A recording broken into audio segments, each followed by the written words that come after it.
सारा दिन हो गया, शिकार में सिर्फ एक चिड़िया ही मिली है और वो भी मर चुकी है। इसे तो कोई खरीदेगा भी नहीं। वैसे भी कुछ ही देर में शाम होने वाली है। अब मुझे घर लौट जाना चाहिए।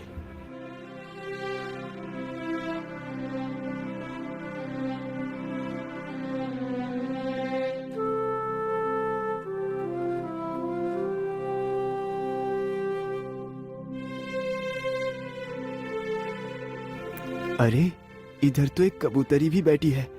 क्यों ना मैं इसे भी पकड़ लूं? ये सारी बातें सोचकर शिकारी अपना धनुष बाण उस चिड़िया के ऊपर तान देता है। तीर कमान से छूटते ही चिड़िया के पैर में जा लगा। चिड़िया फड़फड़ाते हुए जमीन पर आ गिरी। वाह वाह, एक शिकार और मिल गया। इसे बेचकर आज का राशन मिल जाएगा। हे शिकारी, तुम मुझे मत मारो। मैंने तुम्हारा क्या बिगाड़ा है? चिड़िया, मुझे तुम्हें मारने और पकड़ने का कोई शौक नहीं। ये सब कुछ मैं अपने पापी पेट के लिए करता हूँ। यदि मैं ये कार्य नहीं करूँगा तो खाऊंगा क्या? शिकारी की यह बात सुन चिड़िया उसकी मजबूरी को समझ जाती है। हे शिकारी, तुम मुझे मत बेचो। तुम मेरा इलाज कर अपने साथ रखो। मैं तुम्हारी किस्मत को बदल दूंगी। ठीक है चिड़िया, मैं तुम्हें नहीं बेचूंगा। लेकिन क्या सच में तुम मेरी किस्मत को बदल सकती हो? हाँ हाँ शिकारी, मैं एकदम उचित कह रही हूँ। मेरी बात का विश्वास करो। ठीक है चिड़िया, तो फिर चलो मेरे साथ मेरे घर। फिर शिकारी उस चिड़िया को भी अपने साथ लेकर चला जाता है।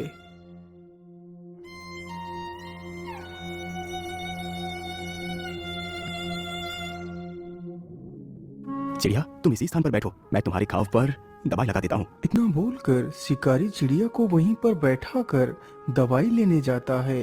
वह जल्दी ही एक कटोरी में दवाई ले आता है और उस चिड़िया के घाव पर लगाता है। चिड़िया, अब तुम यहीं पर बैठकर आराम करो। कल तक तुम बिल्कुल ठीक हो जाओगी।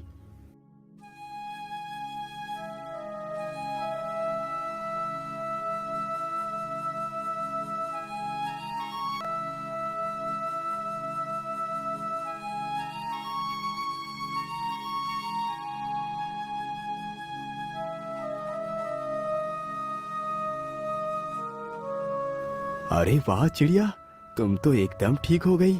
अच्छा, अब तुम यही घर में रुको, मैं शिकार के लिए जा रहा हूँ। अरे नहीं नहीं शिकारी, अब तुम शिकार नहीं करोगे।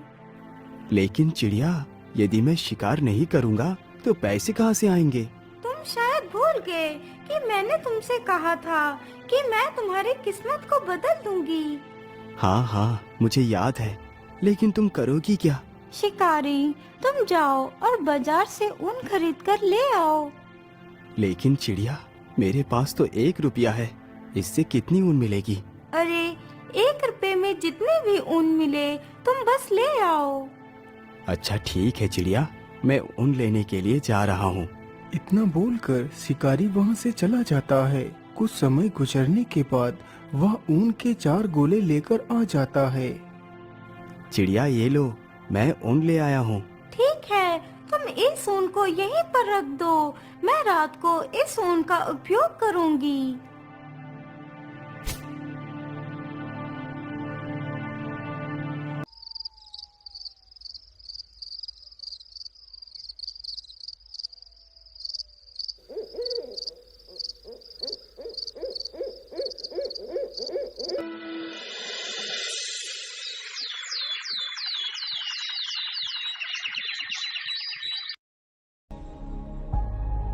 अगले ही दिन शिकारी जैसे ही सोकर उठता है तो वह देखता है कि सामने टेबल पर एक बहुत ही सुंदर शाही सूट रखा हुआ है।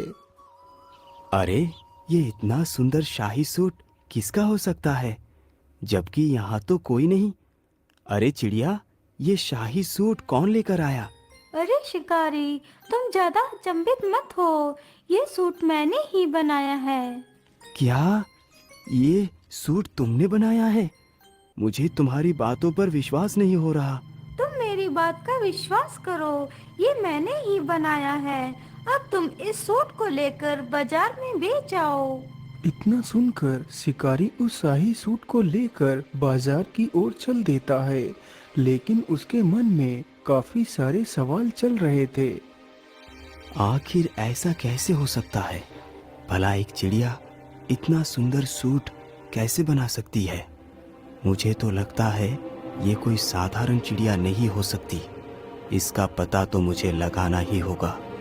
ये सारी बातें सोचते सोचते शिकारी बाजार को पहुंच जाता है और एक स्थान पर उस शाही सूट को अपने कंधों पर डालकर खड़ा हो जाता है। सूट ले लो, शाही सूट ले लो। ऐसा शाही सूट आपने कभी नहीं देखा होगा। शिकारी की यह बात सुन उसके पास काफी सारे लोग इकट्ठे हो जाते हैं। अरे वाह, वाकई ये सूट तो कितना सुंदर है। मैंने आज तक इतना सुंदर सूट नहीं देखा। अरे भाई, इस सूट की क्या कीमत मांग रहे हो? अरे भाई, ये सूट 20 मोहरों का है। अरे भैया, मैं 20 मोहरे तो नहीं दे पाऊंगा, लेकिन हाँ, इसके लिए मैं 5 मोहरे अवश्य दे सकता हूँ।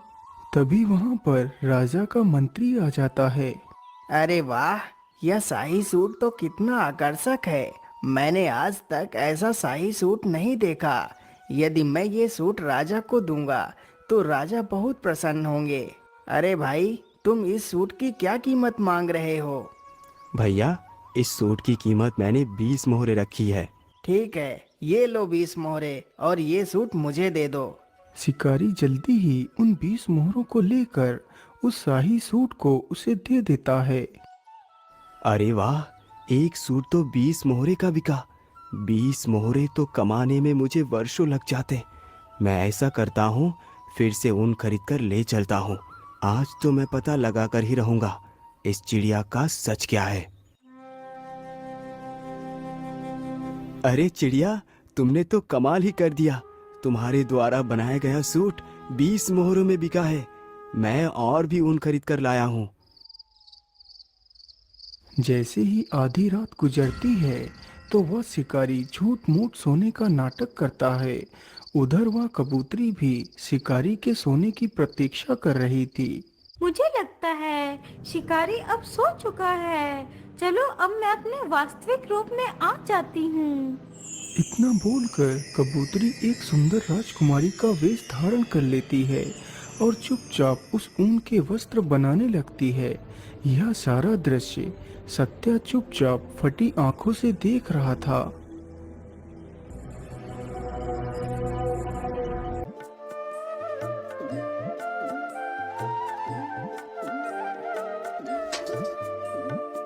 अगली सुबह राजकुमारी वापस से अपने उसी कबूतरी वेश में आ गई थी। अरे वाह कबूतरी, आज तो तुमने और भी ज्यादा सुंदर वस्त्र बनाए हैं। लेकिन इतनी सुंदर वस्त्र बनाना किसी आम पक्षी के बस की बात नहीं। आखिर कौन हो तुम जो इस कबूतरी के वेश में रह रही हो? मैं तुम्हारी वास्तविकता को जान गया हूँ। बताओ, तुम कौन हो? सत्या, मैं कोई कबूतरी नहीं हूँ। मैं कल्पराज की राजकुमारी कल्पना हूँ। यह बात कई वर्ष पहले की है। मेरे पिता राजा वीर प्रताप को कोई भी संतान नहीं थी। लेकिन महारानी जी, मैं ऐसा नहीं कर सकता। चाहे मेरी कोई संतान हो या ना हो, यदि ईश्वर मुझे निस्संतान ही रखना चाहते हैं तो ये ही सही। लेकिन मैं दूसरा विवाह नहीं करूँगा। लेकिन महाराज, क्या आप अपने वंश को अपने तक ही सीमित रखना चाहते हैं? क्या आप नहीं चाहते कि आपका वंश आगे बढ़े? आखिर आपके बाद आपके राज्य को कौन संभालेगा? लेकिन महारानी जी, इसके लिए हम कोई ना कोई उपाय अवश्य निकालेंगे। लेकिन मैं दूसरा विवाह नहीं करूँगा। हम आज मेरे साथ विवाह करना होगा, चलो मेरे साथ। इतना बोलकर राक्षस राजकुमारी का हाथ पकड़कर वहां से गायब हो जाता है और उसे अपनी गुफा में ले जाता है। राजकुमारी, यही मेरा घर है। आज से तुम यहाँ की मालकिन बनोगी। मैं तुम्हारे साथ विवाह करूँगा। नहीं राक्षस, मैं एक इंसान हूँ और तुम तो एक दैत्य हो। भला मैं तुम्हारे साथ विवाह कैसे कर सकती हूँ? मुझे जाने दो।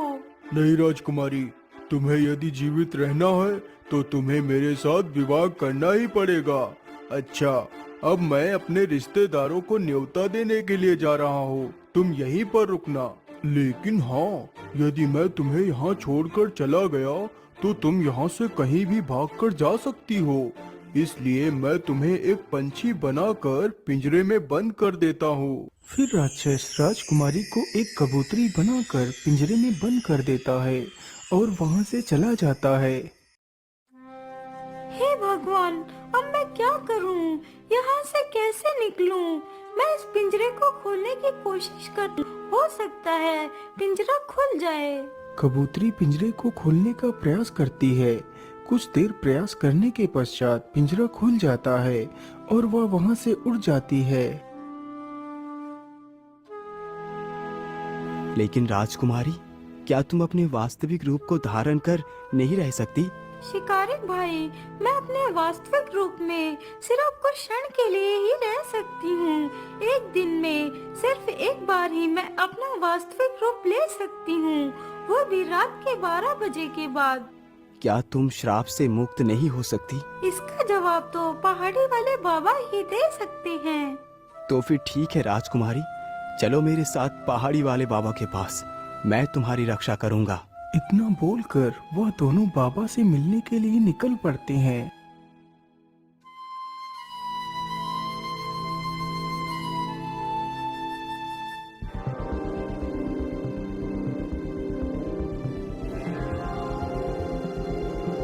बाबा, हमारी सहायता कीजिए, हम बहुत ही दुविधा में पड़ गए हैं। बोलो बेटा, क्या बात है? तुम इतना परेशानी में क्यों दिखाई पड़ रहे हो? कबूतरी सारी कहानी बाबा को सुनाती है। पुत्री, तुम घबराओ मत, सब कुछ ठीक हो जाएगा। जो मैं कहता हूँ उसे ध्यान से सुनो। हाँ हाँ बोलिए बाबा, आप क्या कहना चाहते हैं? मैं राजकुमारी की सहायता करूंगा।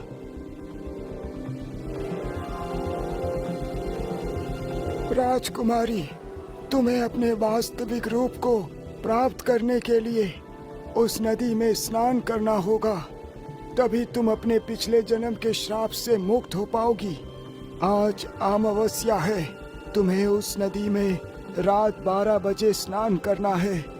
सत्या, तुम भी राजकुमारी के रक्षण के लिए साथ ही जाओगे। राजकुमारी, अब वो समय आ चुका है। सत्य, तुम जल्दी से राजकुमारी को नदी पर लेकर जाओ। बाबा की यह बात सुनकर शिकारी राजकुमारी के साथ नदी के लिए निकल पड़ता है। वह दोनों जल्दी ही नदी पर पहुंच जाते हैं।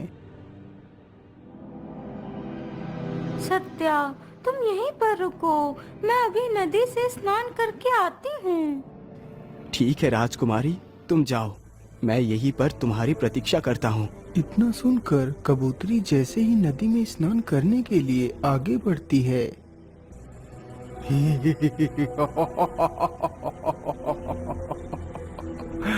नहीं राजकुमारी, नहीं, इतनी जल्दी नहीं, मैं तुम्हें मुक्त नहीं होने दूंगा। अरे ये क्या? मुझे लगता है ये वही राक्षस है, आज मैं इसे जिंदा नहीं छोड़ूंगा। शिकारी तुरंत ही मसाल लेकर उसकी तरफ बढ़ता है। अरे बाप रे बाप, इतनी जोर से किसने मारा मुझे? किसकी मौत खींच कर यहाँ ले आई है? अरे दुष्ट राक्षस, मैंने ही तुझे मारा है, हिम्मत है तो मुझे मार के दिखा। अच्छा, ऐसी बात है तो पहले तू ही मरने के लिए तैयार हो जा। इतना कहकर राक्षस शिकारी को ही पकड़ लेता है। छोड़ दुष्ट राक्षस, आज मैं तुझे जिंदा नहीं छोड़ूंगा। तभी कबूतरी चुपके से नदी में डुबकी लगा जाती है।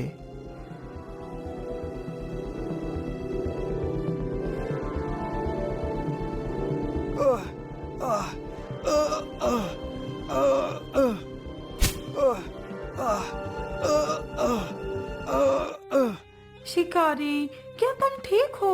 तुम्हें कुछ हुआ तो नहीं? नहीं नहीं राजकुमारी, मैं बिल्कुल ठीक हूँ। शिकारी भैया, आखिर तुमने ऐसा क्यों किया? तुमने मेरे लिए अपनी जान को खतरे में क्यों डाल दिया? राजकुमारी, मैंने ये सब कुछ इसलिए किया क्योंकि मैंने अपने संपूर्ण जीवन में सिर्फ पाप कर्म ही किए हैं। आज मैंने सोचा क्यों ना मैं आपकी जान बचाकर कुछ तो अच्छा काम कर लूं। चलो शिकारी, तुम मेरे साथ मेरे राजमहल में चलो।